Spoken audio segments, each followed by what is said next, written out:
to present Shannon Putman. She is a graduate assistant and PhD student at the University of Louisville, in Louisville, Kentucky, where I live. Yay! With 8 years of teaching in multimodal communication, special education classrooms, and 2 years learning and behavior disorder resource teacher. Shannon has focused her work on implementing the use of virtual reality technologies into the educational curriculum. Her PhD research is exploring the use of virtual reality technology as educational interventions, opening the first ever in Kentucky virtual reality lab, VRL, at Cochran Elementary School. And I know where that is. Yay. Shannon, Yay! thank you so much for joining us. Glad to Absolutely. have you. Thank you so much This for having me. the stage is yours. Well, great. Thank you so much. You're welcome. Um, as uh, as everyone is noticing, I am, like she said, at the University of Louisville, and I actually taught for 13 years at Cochran Elementary. And I figured what I would do is kind of just tell you a little bit about myself, and then how I ended up getting to VR, and the journey that I've had and where we're going with it, and just kind of what's going on. So we were discussing before, and even though I don't claim Kentucky, I like it, but I'm originally from Syracuse, New York. And I actually did my undergrad at the University of Tampa, and it was not in education. And there was only two things I ever wanted to do with my life: be a dolphin trainer at SeaWorld or Chief Justice of the Supreme Court. Clearly, I did not make it to the Supreme Court. I did make it to SeaWorld though, and that was awesome. It was a lot like working with children, so I kind of had some experience coming into it. And then when I left SeaWorld, it was like, well, what do I want to do? And my now husband was from Louisville, and there was a school district, Jefferson County Public Schools, and I'll be referring to it as JCPS. It's the 28th largest school district in the country, and they needed substitutes. And so I was like, okay, well, I applied to just be an element, or just a general substitute, and I was going to go back for elementary education. And they saw that I had American Sign Language experience, and so they asked if I wanted to interview to be an assistant in a special ed classroom. And I was like, well, sure, it's full time with benefits. I could use that. I ended up getting the job, and then the teacher left after 1 year, and so I took over the classroom because I realized after like 2 days that was where I was meant to be. And so I went back to the University of Louisville and got my degree in special ed, my master's, and taught that class for 8 years. And that class was it was a pilot class, and it's called the Multimodal Communication Classroom. And it's a fancy way of saying kids who have trouble orally communicating. And so we had a whole range of students, for anything from deaf to Down syndrome, autism, speech apraxia. And so our goal was to find any mode of communication that would work for them. And so we used American Sign Language, and picture exchange, if anybody knows that, and picture supports. And also that led me to technology, because for a lot of our students, technology can open up doors that were previously closed for them. And so I started getting into technology more and more. And my husband is actually the tech guy. And so I would have these ideas, and he would be like, well, that technology doesn't exist yet. And I'd be like, well, make it, Jim. I don't know why it doesn't. And so together we kind of just started doing these things. And like I said, I taught that for 8 years, and then I taught learning and behavior disorder resource, which basically is just angry young boys. And I tend to get along very well with them. We were kind of kindred spirits. I've always been an athlete my whole life. So I would, I never used desks. I didn't like sit and get. I always had movement in my classroom. I always had fun. I just had a different way of approaching teaching in general. So like if we were doing multiplication, I would get like pool noodles from the dollar store and make hoops, and then put a piece of dry erase tape on them, and I would hang the hoops. And so one hoop I would write the correct answer, and another hoop I would write the incorrect answer, and the kids would have to get up, run over, grab the football, go to the line, and throw the ball through the hoop with the correct answer. And so then they were moving, they were having fun, they were learning how to lose and learning how to win and be supportive of each other. And so people would always come by my classroom, and they're like, all you guys do is play in here. And I was like, yeah, but I got more done in an hour than you do in 3 days. because I don't have the behavior issues because my kids are having fun and wanting to do things. And so then that just naturally led me into VR. And at the time, Oculus had their DK2 kit out. So I got it and I was using it and doing things. And I had a student with autism, and I had asked his parents, I was like, what's one goal you have for the year? And they're like, honestly, we just want to go out to dinner, because he had an older sister and she did not have autism or any special needs. And the restaurant was just too overwhelming. They couldn't go out to dinner. So they said their favorite restaurant was O'Charlie's. It's a restaurant here. They have free pie Wednesdays. And so I went out and I filmed in 360, and the restaurant was amazing. They let me do it. You know, people at other tables participated. There was clanking, there was all this stuff. And I filmed for about an hour, hour and a half. And so every day for 6 months, I put him in that headset, and every day we practiced, and he got longer and longer. And if he got upset, he could scream, yell, take the headset off, and he was instantly back in a safe place. And after about 6 months, they were able to go out to dinner, and he made it for about 62, 65 minutes. And so I was done. I was sold. I was like, that's it. This is what I'm doing. And so I know this seems like a long history, but I promise it's getting to the point. That leads me to the last 2 years I was at Cochrane. My position was actually called the teacher in residence. And Cochrane Elementary is what's known as a PDS, which is a professional development school, which is a partnership school with the University of Louisville. So what that is the College of Ed has actual pre-service teachers taking classes in the schools, so they're not isolated off on a campus. They're actually in the school, seeing the environment, like actually experiencing what a real school is like. And then they student teach, and they do their teaching and things at those schools. And every year we're completely blessed, and that's why I say it's. I always give credit to the Oxley Foundation, because they give those schools a $25,000 grant every year for that partnership. And 3 years ago now, I went to my principal at the time, and I was like, you know, we have an opportunity to do something amazing and get some phenomenal tech. He was like, I don't get it, but I trust you. Thank goodness. So that led us to opening up the first VR lab in an elementary school in Kentucky. And if you want to go to the next slide for me, I'll show you what a VRL is and what we call it. I don't know. There we go. So what we did is we started, because at the time the Oculus Go was the only standalone that really was available to us. And don't get me wrong, Google Expeditions is great. It was a fantastic starting point. But the way the analogy I give is that Google Expeditions is kind of like our flip phone. And I had a conversation the other day, and she was like, yeah, it's not even like that, but it's kind of like a flip phone. It gets the job done. It does what it needs to do. You can call, you can text, but it's typically marketed now, even though it's apparently making some odd comeback, you know, for the older generation who doesn't want all the fancy bells and whistles, whereas the standalones are like our smartphones. And so why would you want to get a flip phone when you can get a smartphone? So we started with the Oculus Go, and we had 50 Oculus Go's. And so we started, and we started to do things, and we had the kids. And now at Cochrane, we have K through 5. And over the course of the year, we had every single class came in, including all special ed classes. And Cochrane Elementary is the district hub for all non-oral deaf students, so that students that require sign language support. And they all successfully did VR as well. And so I like to tell people that VR really is for everybody. It just depends on how you use it.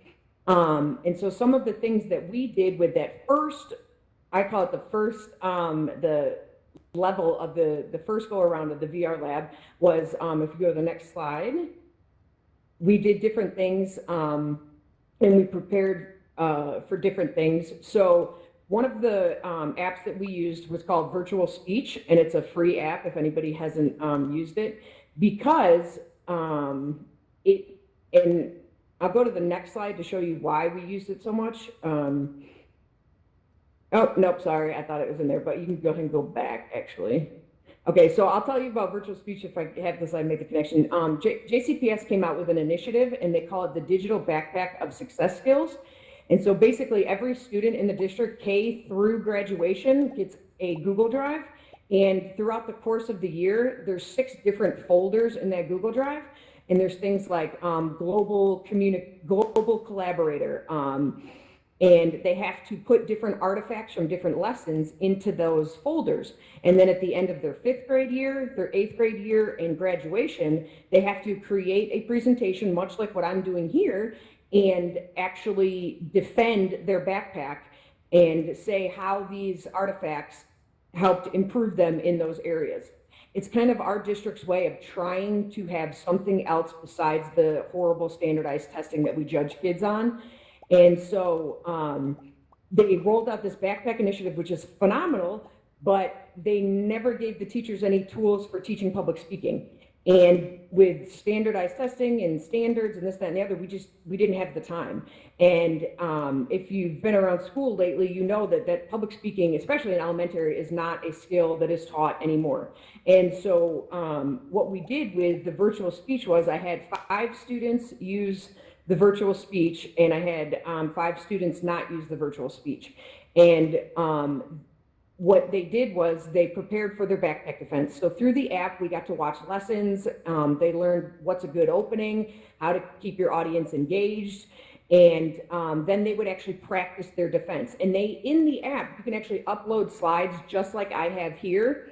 And the picture is actually a boardroom, and we used that setting because that was the closest to what the backpack defense would be like, because they actually have to defend their backpack in front of a panel of adults. And so they would do their defense, and then they would get a score in 3 different areas. Speaking pace, and it would tell them if they need to, speed up, slow down. Hesitation words, so if they were like, it would track those. And then also eye contact. They'd get a score 0 out of 10, and it would track their eye contact and tell them, if you were moving your head too fast, you didn't, you were looking down, you stayed in one spot the whole time. And it was amazing because they didn't have to worry about being embarrassed because their peers were watching them or because they messed up or anything else. And they could just be in their own world practicing. And when they got done, it actually recorded it so they could listen to themselves. So now not only are they getting what the system says their score is, but then they could hear why they got that. And so the 5 students who did not use virtual speech, only one of them passed their backpack defense on the first try. And in order to graduate to the next grade, you have to pass your backpack defense. And for the whole group, the average score out of a possible 20 was 12. Whereas the 5 that used virtual speech, 100% of them passed on their first time, and they had an average score of 17. So right there, even if you were to stop and not have any other apps, which would be crazy, but that right there already made it worth it for our school and for our district. So I always love to give virtual speech a great shout out because they've been super supportive. And there's another program that's for wired headsets called Ovation, and that's amazing too if you ever have time to check that out. So if you go to the next slide. Another app that we use is After Class Math, and it is kind of just like what it says. So what you get to do is the students actually are in this like geodesic dome, and in order to get out of the dome and reveal the environment behind it, because you don't know where you actually are, you have to answer the questions correctly, and it's, addition, subtraction, multiplication, and division.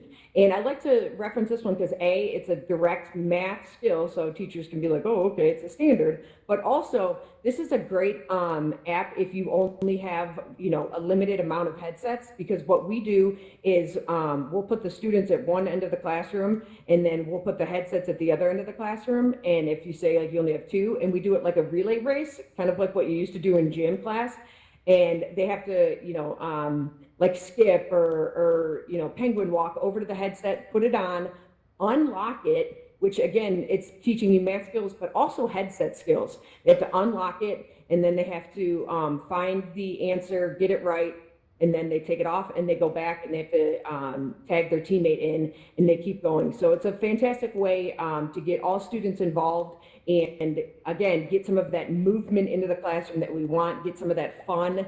And then also, you only need 1 or 2 headsets. So it's great if you have a limited number of headsets. Next slide. Shannon, I'm sorry Yes. to interrupt you. Um, People are having trouble. They can't see the slides, so I've called the admin, and she's going to come over and reset the room. Okay, everybody? Okay. So if you'll just give it a minute, and Shannon, I don't know whether you can just fill in. Sure. I mean, I can keep talking. Yeah, just keep talking, and she should Yep. be here any minute now. Thanks, Okay. everybody, for your patience. We can do a song and dance routine if you like. Yeah. Yeah. I don't know. The only chink in this otherwise perfect armor is that I can't sing. That's what I say. I can rap You though. think I can? I can rap. My karaoke go-tos are DMX and Rapper's Delight. So, I mean, I don't know how crazy we want to get in here, but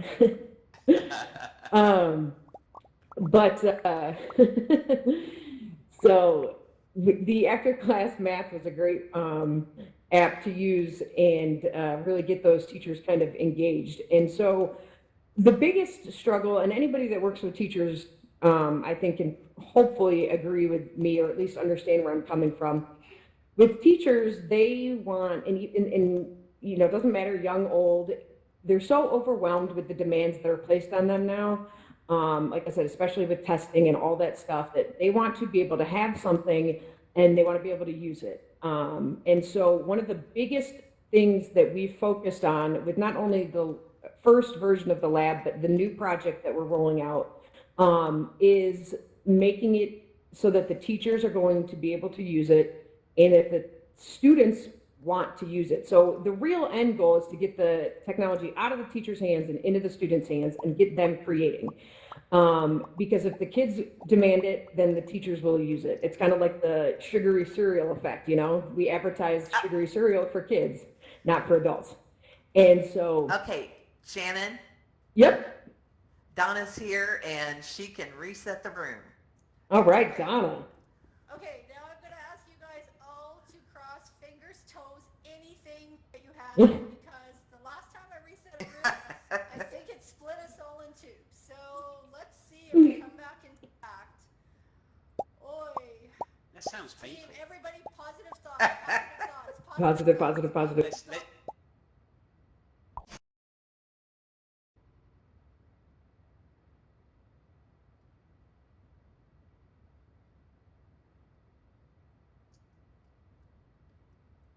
Okay, I'm turning around. Is there anybody here? Looking good. Yes. Good. And I'm still in one piece. I'm still in one piece. Yay! Oh my gosh.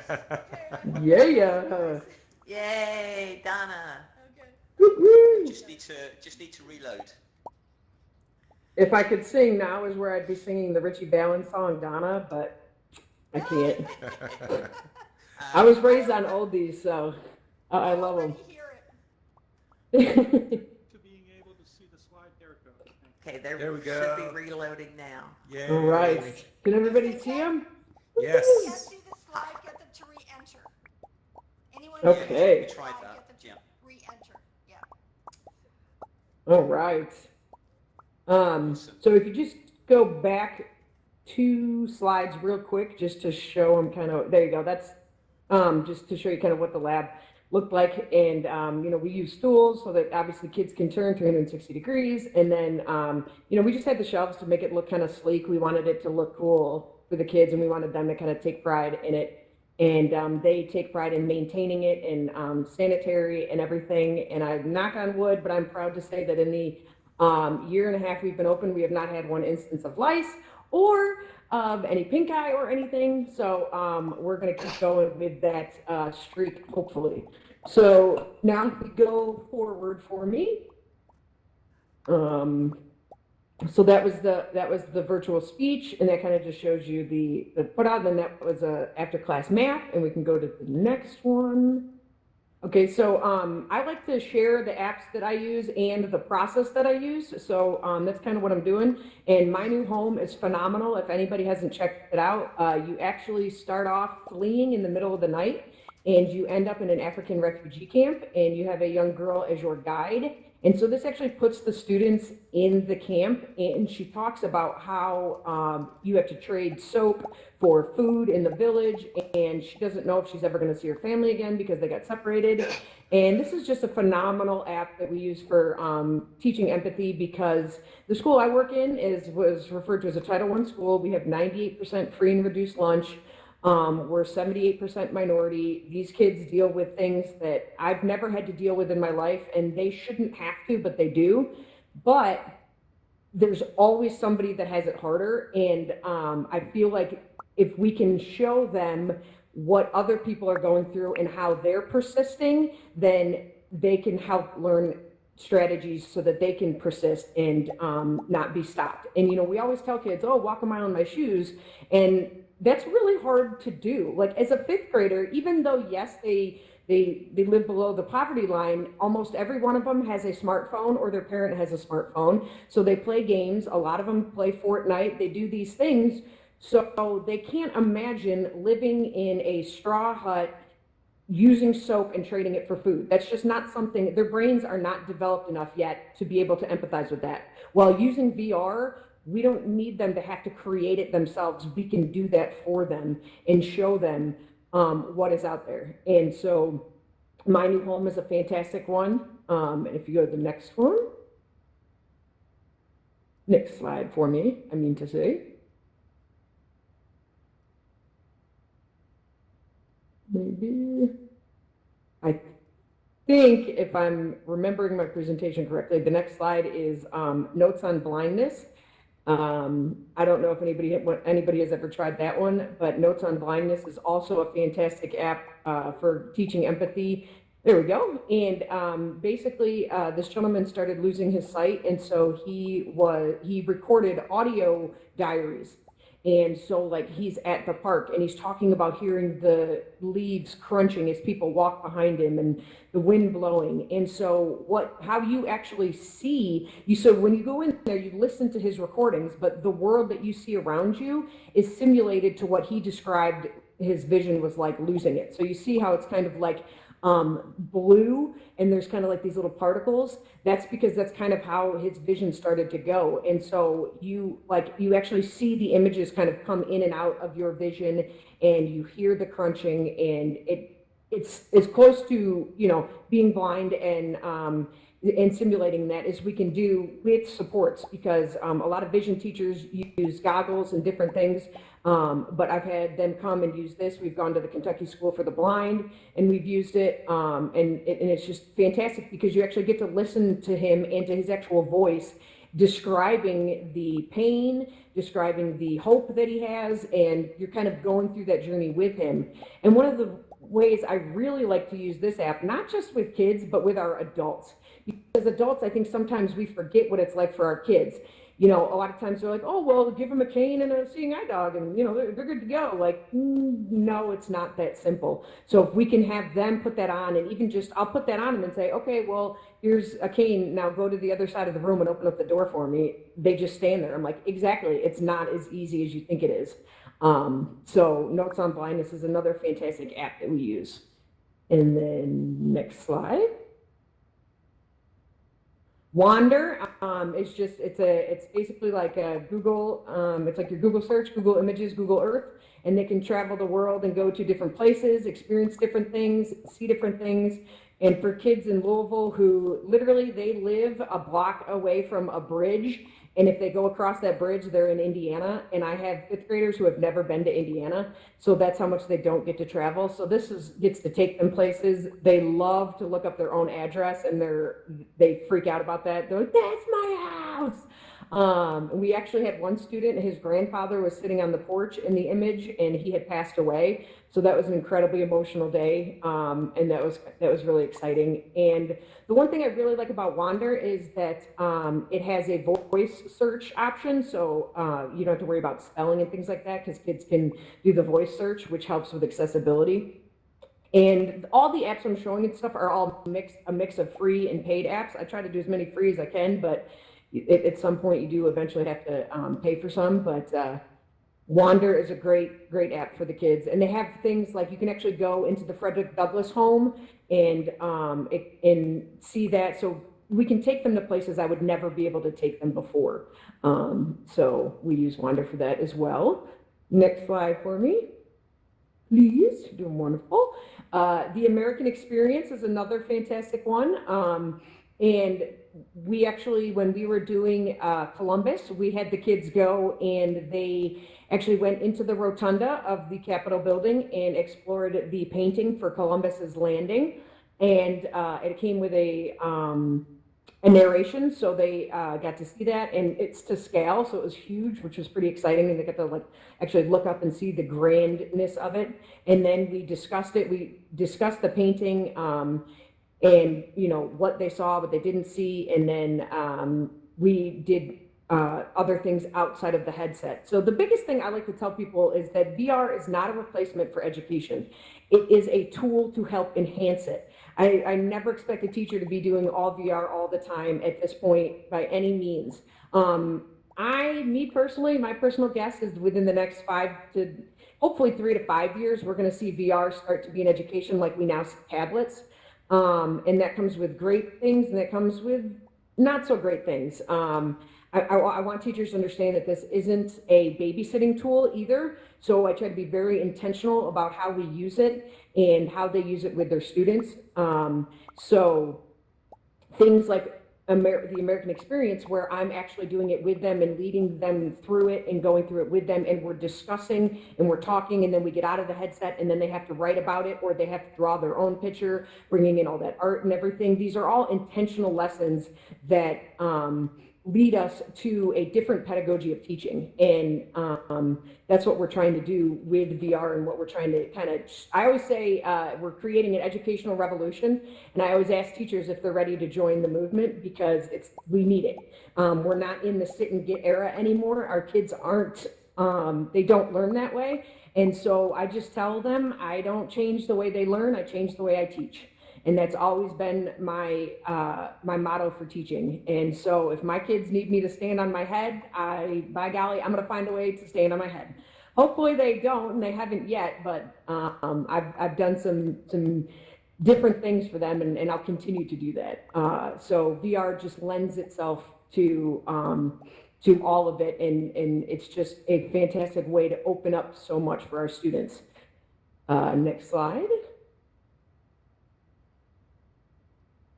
And so then we started out, the first version of our lab, we started out with 50 Oculus Go's, and then we also had 2 Oculus Rifts and 2 Vive Pros. Again, we're completely blessed, I absolutely know that, but we really were also very intentional on how we spent our money. And so I don't know if you can play the video off the slide. That one on the left is a video. If you can't play it, it's okay. But one of the things I always hear from teachers is that VR is so isolating. It isolates the kids. They put that headset and they're in their own world. Well, yes, it can be, but it doesn't have to be. So we only, we had 2 riffs. So you can see here, we actually have, this student is playing Creed, which they love, and we've actually done some things where we've put like heart rate trackers on them, and we've tracked how many calories they've burned and everything. And let me tell you, for fitness and things like that, we all know it's absolutely there. But we have him, he's actually boxing, the student in the red, and then we have a student here sitting with a headset on his head, and he's watching because he's that engaged in what he's doing. And the reason I love this video, if you could see it would be great, is the kid in the background with the orange shoes, he's actually shadow boxing. So they're all cheering him on, and then that kid's actually shadow boxing. And so he's bobbing and weaving with him. And it's just awesome to see. And so here's this group of 6, there's 6 boys there, and just 2 hours earlier, the 2 sitting on the stools were actually in a fight. And now they're both waiting their turn, and they're cheering each other on for the boxing game. And they're getting out aggression, which we all know is fantastic. And they are having fun. And so then you can use this as not only as motivation, but also for those social skills. And then I even made it educational because when you get done with the round, it says like how many, no problem, the video can't play, that's okay. Depending on how many hits you landed, how many hits he landed, we did percentages, we even made goals, like, because the kids have to make goals for what they want to score in their next test. Well, we made a goal for what percentage of punches they wanted to land during their next round. And if they landed 15 the first round and they wanted to land 50%, how many do they have to land the next round? So you can make anything educational. And my quote is, there doesn't have to be an app for that. We need to change that thinking. I hear so many times from people, well, there needs to be more educational apps. There needs to be more educational apps. Everything we need is already there. Yes, we still need more, and we want to keep developing. And even I'm developing a game that I think will be wonderful. But if we just change the way we think about instruction, there doesn't have to be an app for it. And I'll come back to that. Well, no, I'll tell you now. So another app that we use is called Bait. It's a free fishing game, okay? Free. And I had my second grade teacher came up to me and she said, we're doing something with money skills. Do you have anything? I'm like, well, let me look. There's not an app that's let's go teach money, but there is Bait, the free fishing game. And in that game, what I did was the kids came down to the lab, and for the first half an hour, 20 to 30 minutes, they just got to play. They got to play the fishing game. And so, again, you're taking kids who have never even seen a cow, let alone gone fishing, and they're actually getting to fish. So they actually cast the rod, and they actually have to use pressure and force, and they pull it, they reel the fish in and everything. And so when you catch a fish, you get a certain amount of stars. It tells you the weight of the fish, and you get a certain amount of money. Well, I just whipped up an Excel sheet, and so what they did was, every time they caught a fish, they had to record the name of it, how many stars, the weight, and how much money they got. And again, it was not isolating. Kids were actually taking their headsets off and saying, look at the type of fish I caught, look how heavy he was, trading headsets to show each other, creating these authentic communication exchanges that I could never possibly simulate or try to even stimulate. And they were having all of these, and kids that weren't allowed to stand next to each other in line were fishing together. And so they were playing. Well, they got done. We took off the headsets. They had to add up all the weight. They had to add up all their stars. They had to add up all their money. So now we've got our math skills. And we talked about prediction. So if you caught a fish, it was 10 pounds, and you got 1 star and 10 coins. How big do you think it needs to be to get 3 stars, to get 100 coins? So now they're predicting, now they're estimating, using those real life skills to understand a concept.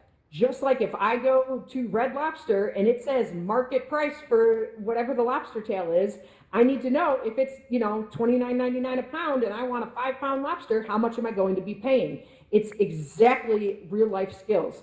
And so they did all that, and then they totaled up their money. Then they got to go back into the game and spend their money. And we talked about it. Did you want to save your money, or were you, because you want the fancy reel or rod, or are you going to spend it on the bait so you can try to get the rarer fish and then save more money? So we had real life conversations about actual money that meant something to them because they cared about this game and they cared about what they were doing. Then the magical part about this lesson, it went in a direction that I never anticipated, which is what I love about teaching and what I love about kids. So we were talking, and I just asked, well, what did you do if you couldn't find a fish?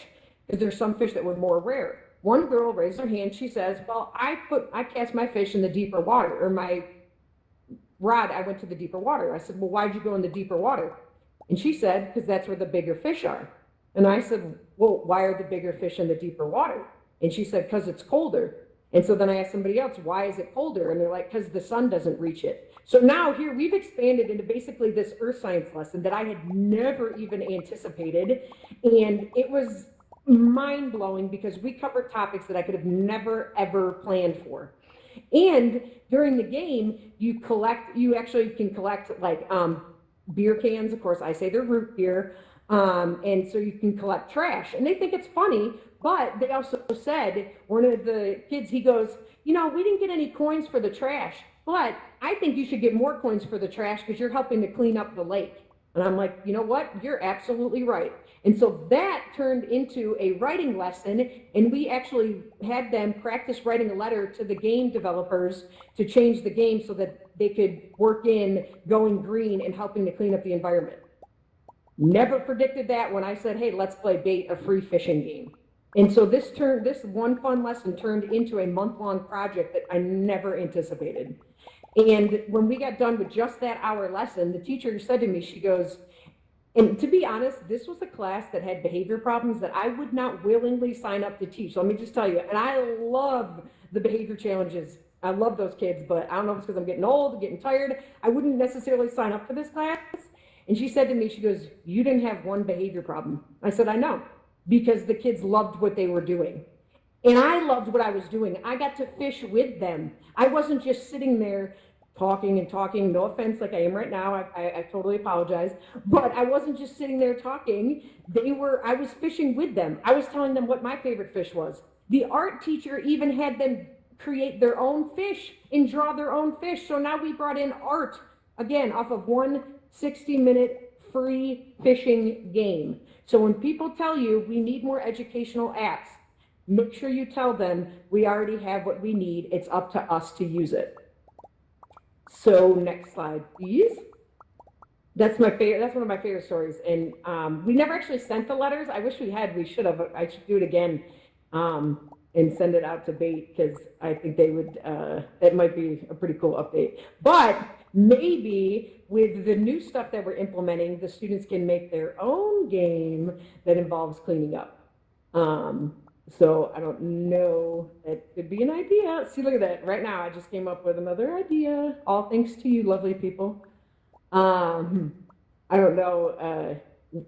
Now I'm completely lost as to what my next slide is. So I'll just kind of keep going and tell you.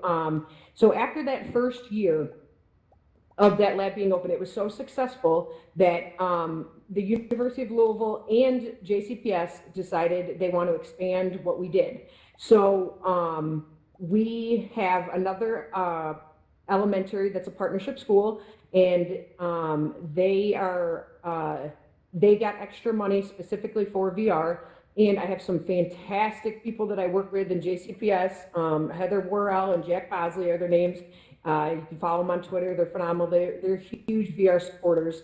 And I approached them with this idea for a high school project.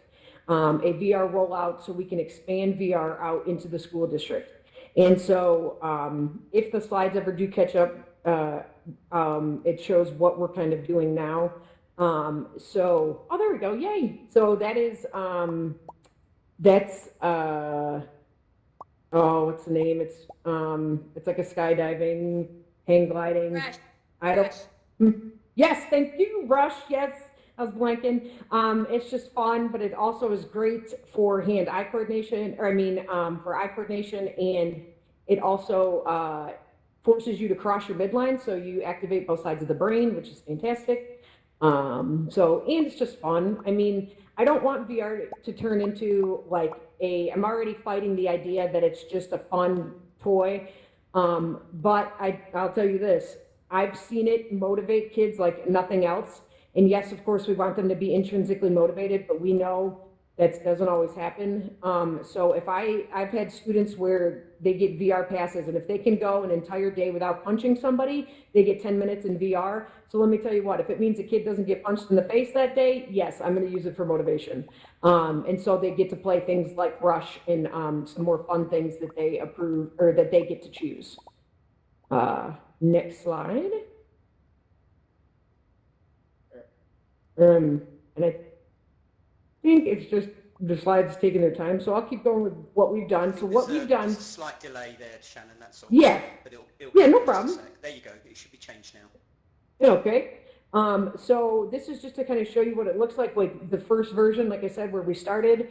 And you can see the student in the middle. I did that because she had a broken wrist, and she was still able to actually use the headset. And then the boy sitting over here, that's my boy Max. He's actually recording his data from virtual speech. And so we tracked our scores and we tracked everything. So if he got a 1 out of 10 on eye contact, we tracked it so they could actually see their improvement. And then students helping students. I had VR lab helpers, my 5th graders, and they were helping the kindergartners. And just that picture in the middle just cracks me up. That's a kindergartner, and he's just like, his body language, it's like he is reacting to what he's seeing. And I also know, and I'll talk about, when I talk about how the second version of what we've done, grades and ages, I'll talk about that in a minute too. So if we go to the next slide. And again, so that was a fantastic way to get the students involved. So like I said, I had VR lab helpers. That was motivating because the kids wanted a job. So it was like, okay, if you get your homework done, for 3 weeks, then you get to be a VR lab helper. They were to help me with all the cleaning and sanitizing. They actually got to, which was super fun, if I had like a kindergarten class come in and it wasn't during something incredibly important, academically, they got to come and miss class for a couple minutes to come help me. And they loved that. And so they got to take responsibility. So students, kids who didn't typically get along with other kids, they were helping kids. We all know that buddy systems work. We've seen it, we know it, we love it. And so being able to have kids teach the kids, that took that pressure off of me and the teacher. So now as the teacher, I don't have to feel so overwhelmed with what do I have to do? How do I use it? How can I fix it? Because I have these kids helping me. And let's face it, they learn things faster than we do, and they're usually better at it before we are. So we had students helping students. And then, so the next slide, I think, might be 3 videos of students talking about it, and we'll go past that one if we can, because the videos don't play, but that's okay. When I post the slides afterwards, if you want to go back and listen to them, it's pretty cool. And so then I said, but who can actually use it? And so everybody. And we have, in this picture, I have special ed students. I have a professor at our local coffee shop. And then the girl in the top right with the excited expression, that's one of our deaf students. And she absolutely loved it. And then also here, I haven't even told you about this project that we're doing. That is a University of Louisville education student. So here's a teacher who's learning to be a teacher using the technology that she'll be using in her classroom. So now she has a leg up on all these other teachers because she has this experience. So she's already thinking, how can I use VR in my lessons? How can I learn this headset? How am I going to use it with my students? So that's a major focus of what we're doing, is getting a VR center at the University of Louisville and getting it into the classes so that we can teach teachers before they even get into the classroom using VR. And not only will we teach them with the technology, but also using the technology. So like I said, we have, professional development schools, but it's just not possible to have every college student in a school. We know that it's just not feasible. However, with VR, I can have a student sitting in their classroom at the University of Louisville and put on that headset, and I can put them right in the middle of any classroom that I want, utilizing 360 and VR 180 video. And we've done that. And one of the real exciting things that we've done is we've actually filmed the lessons from the student perspective. So now the teacher, they can see it from the teacher's perspective, so they can see what it's like actually learning from a highly qualified teacher. But at the same time, they can learn and experience the lesson, what it's like for our kids. So if I show something up on the board and my little kid doesn't understand or can't see it, I don't know that unless I'm in their position. Or if I approach a kid who's sitting on the carpet and I come and I get right over top of them and I say, aren't you supposed to be paying attention? Yes, my tone might be calm, but my body language is as imposing and threatening as it gets. And I might not even mean it, and I don't even understand it. However, when I watch that lesson and that adult comes and stands over top of me in a they don't think is threatening manner, I now feel that. And I've watched the students as they actually kind of like duck, much like if you're in like a low parking garage, you duck, because it's that intimidating. And they're like, I never would have thought about that. I thought I was getting down on their level. but instead they were over top of them. So now we are able to do this and teach these teachers before they ever have any experience with kids. So now we're actually saving kids from negative interactions because we're teaching and we're getting to them before they are ever out in the classroom. And that's how we, again, teach that empathy. Much like with My New Home, it's the same type of thing. As adults, we still need to be put in other people's shoes too. So that's one way that we're carrying it on into the college connection. If we go to the next slide. And along those lines, I had the kids create their own video. And you can go past this one, this is the video. And so what we did was the kids created their own video, and it's an anti-bullying video.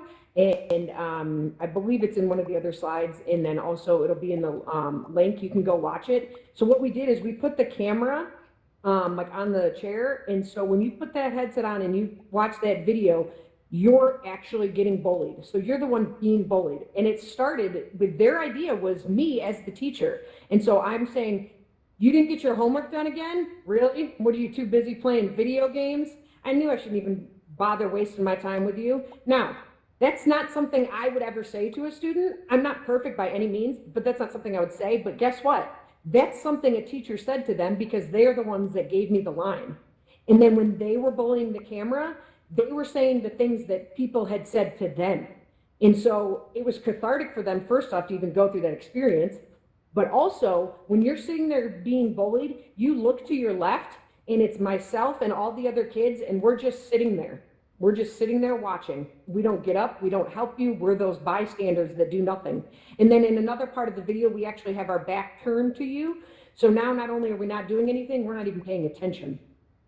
And so they wanted adults to know what it's really like for kids in 2019, that's when we made it, in schools. And so they talked about, oh, I saw you on Facebook, but I mean, they brought in all that social media that, thank goodness, I didn't have to deal with as a kid when I was getting made fun of. And so that was an amazing experience that was, like I said, cathartic, it was therapeutic. It helped teachers because I had teachers watch it, and so that they could see, hey, how am I talking to my students?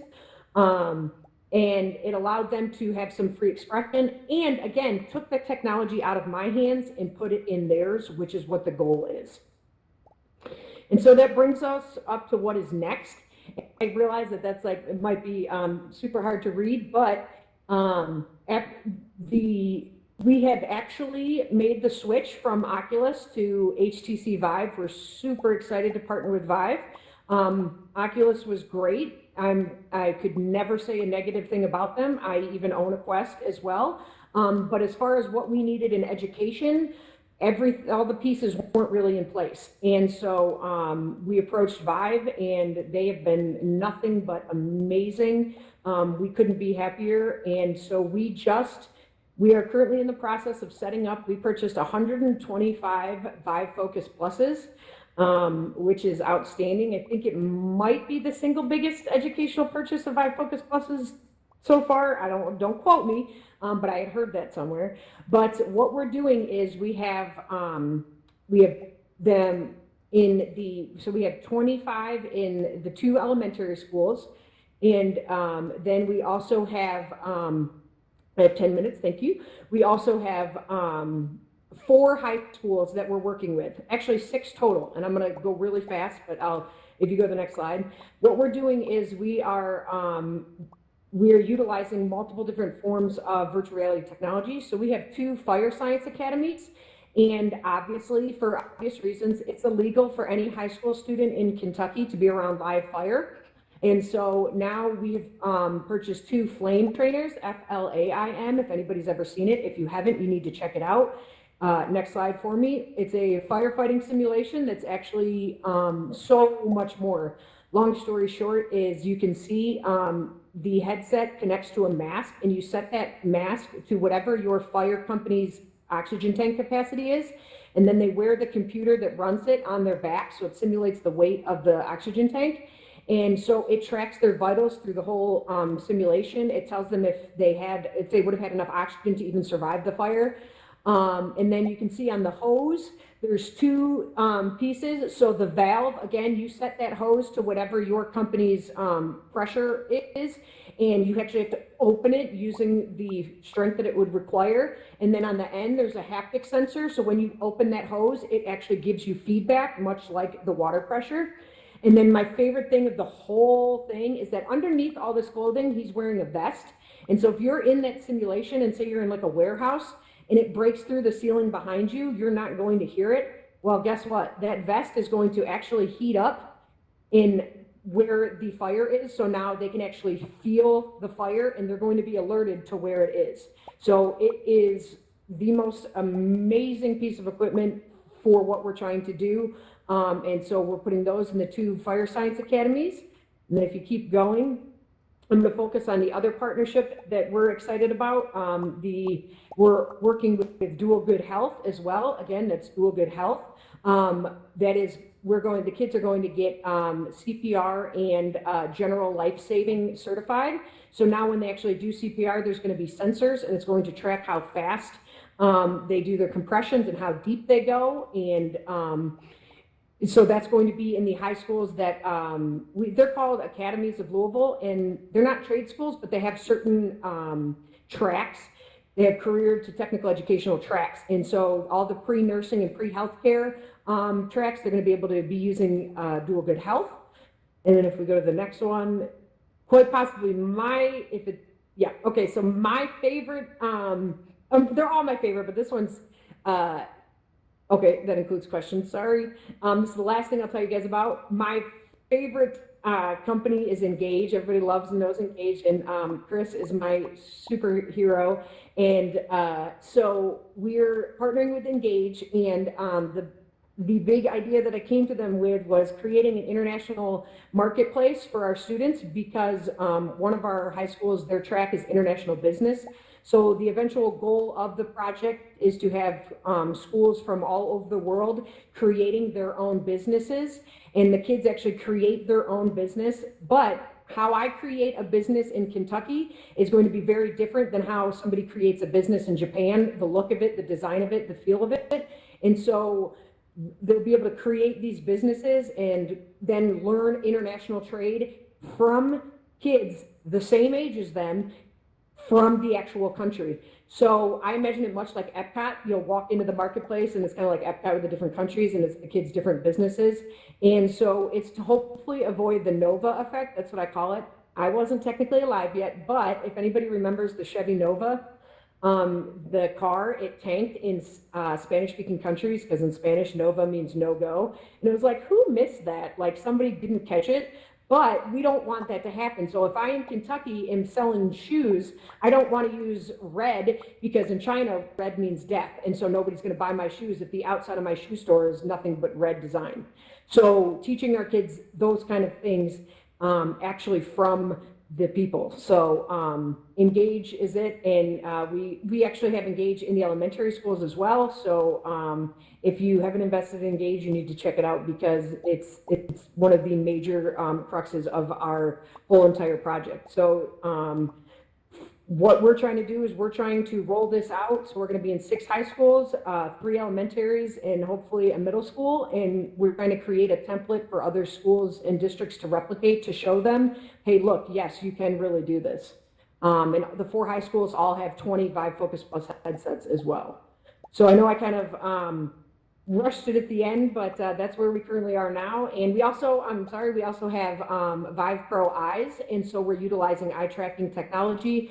And the game that I'm working on is called Brain Drain. You can check it out on the slides too. It actually, at the MIT hackathon, it won best use of eye tracking. And we were pretty excited about that. We were super proud. And the reason why this Vive Pro Eye opens up so much room for accessibility is that the game is designed so that you answer different academic questions in different ways. So one time you might use the triggers, another time you might just have to touch it, and then you also answer using eye tracking. And so the reason why that's so important is because as a special ed teacher, I got sick and tired of seeing all these games and things come out, and my kids that are in wheelchairs, and my kids that don't have fine motor control, they weren't able to play it. And I was like, you know what? So I'll make the game myself. So because of Vive Pro and their eye tracking capability, now you can answer the questions using eye tracking. But the exciting part about the game is that all kids love the eye tracking. They all love it. They all have fun. So it's not something different. It's not seen as an accessibility. My students in my wheelchairs can go ahead and play and answer just like everybody else. So now they're no longer different. They're playing the same as everybody else because accessibility isn't a privilege, it's a right, and they deserve it. And I'm excited that because of the Vive Pro Eye, we can now provide that for them. So that is where I will go ahead and wrap it up. Like I said, I know there's a ton of information I threw at you, but hopefully you enjoyed it. And there's more slides and stuff. Like I said, you can check them out. And I'm on Twitter, and I'm happy to give out my email. Contact me with any questions, anytime, any collaboration. I learn from other people. I'll probably steal your idea and claim it as my own. Just kidding. But I would love to, I learned, like I said, I learned from other people, and I learned from all you guys. And so I'm happy to talk to anybody at any time. As you can see, I love talking about VR, so just hit me up. Fantastic. Can we give Shannon a massive round of applause, please? Thank you so much. That was. Thank you for spending your time with me. That was an amazing, amazing presentation, and there's so much in there, so much to be proud of, Shannon, and so much to talk about. And you're absolutely right about diversity being so important, and inclusivity as well. We are almost at the end of the session because the next session starts in about 2 minutes. What I will do is I'll just quickly pop on the allow hand raises option.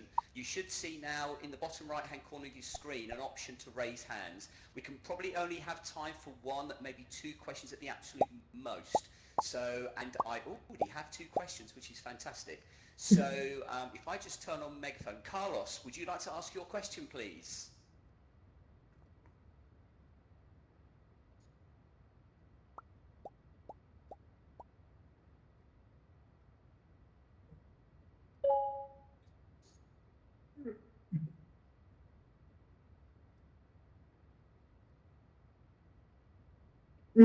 Yes, I did say I was going to come back to thank you for asking that. That was one of the reasons we did switch from Oculus. Even though if you go on Common Sense Media, which is the guiding body for parents and technology, they state, and I've done my own literature reviews, that there's no medical proof or research to actually support that random age, which is why you see the different ages. It might be coincidental that you have to be 13 to get a Facebook account. I don't know. But Google Expedition says 7, all those kind of things. So with Vive and with the Vive Focus Plus, they don't have a specific, in the warnings on the headset, they don't have a specific age where they say don't use this with kids under 13. It's a grayish area, but it allows us for a little bit more freedom. And also we have parental permission. So any student that uses a headset has to have parental permission. And we don't force VR on any student. Unlike other technology where we force them to do screen time, we force them to take tests on the computer, VR is not a technology that we force on any students. It's completely optional. And then the other thing that we do for that is if a kid doesn't have a permission slip, we also have a 70-inch TV in our lab. And so if we're doing something, we cast it to that TV so that student can still be a part of the lesson without actually having the headset on. So that's how we've kind of worked with that age restriction. But yeah, it was a big problem, and it almost blew up my whole career because our CIO almost shut down VR completely when he heard that. I mean, that's active. Thank you so much. That's excellent question, Carlos. Thank you. That's active differentiation as well, which is awesome.